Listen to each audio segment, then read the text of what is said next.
Hey there folks, let's quickly talk about the 6 hours of Imola. It happened a couple of weeks ago. I had the chance to sit down and properly watch it last week. Here are my thoughts. Firstly, what fine form for Ferrari. That 51 was pretty much unbeatable. They won by 8.5 seconds at the end from a brilliant BMW in second place and an awesome Alpine in third. The Alpine one, incredibly impressive. That 36 team did really well with Gunon, Makowiecki and Schumacher. Whilst WRT one is perhaps not surprising as well, given that it's Freins, Rast and Van der Linde. But at the time where the 50 ends up being the one getting all of the headlines, when the 50 struggled, it was the 51 that picked it up, eh? Quite a comfortable win. That 50 had some different struggles though, from too many track limits and getting themselves into trouble over the course of the qualifying. In the race, it wasn't particularly great for them either. After getting involved in a couple of different incidents. They weren't the only hypercars to have issues.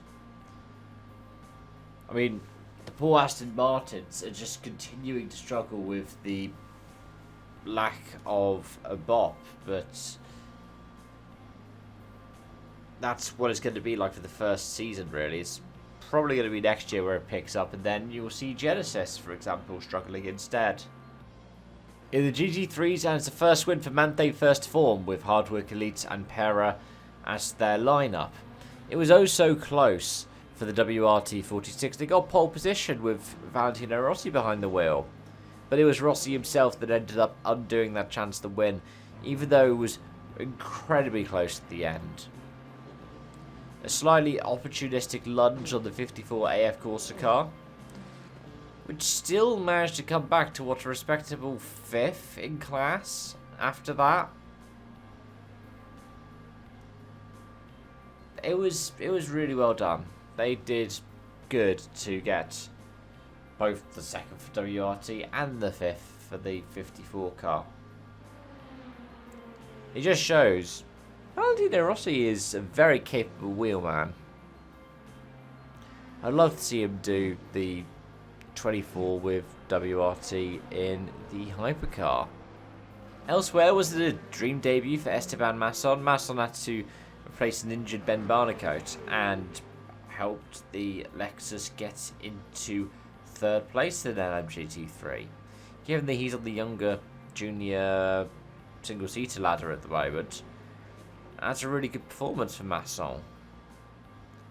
But there are other drivers who are also standing out a little bit when it comes to their performances, because there were some who I thought had really good drives at different points throughout the event. For example, I thought Buemi was quite respectable amongst his Toyota lineup. I've already mentioned Rene Rast, and Antonio Giovinazzi was also in good form. Kelvin van der Linde did so well to get that WRT back up to the point where it nearly won.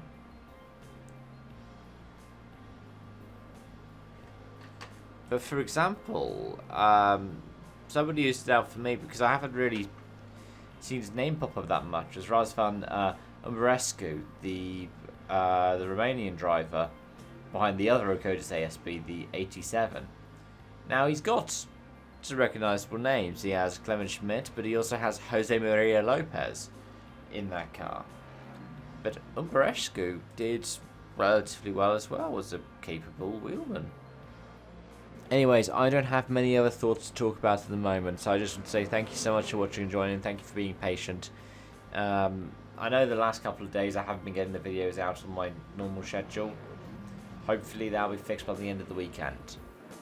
But until next time, it's bye for now.